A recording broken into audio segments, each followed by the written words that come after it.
expired. I call the member for Melbourne. On Saturday, 2 large truck bombs were detonated in a public area of Mogadishu. Over 300 people were killed and many hundreds more have been wounded. The bombing is one of the worst terrorist attacks anywhere in the world since September 11.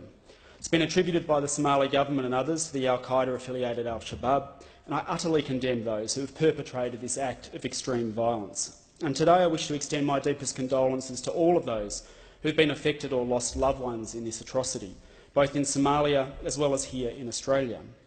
My electorate of Melbourne is home to many Somali Australians, and the local community has been deeply shaken by this devastating attack. Members of Melbourne's Somali community have raised funds and called for peace in the wake of this bombing, and they've informed me of Mogadishu's overwhelmed hospitals and the urgent need for medical aid. Our media and political system must not fail the Somali community in the wake of this bombing. When terrorists kill white people, it's on the front page of every Australian newspaper and dominates the nightly news. But when it happens in Africa, it's buried up the back of the world news section. And it pains me that we didn't even have a statement from the Prime Minister or a minute's silence in here, as we have had when there have been other terrorist attacks.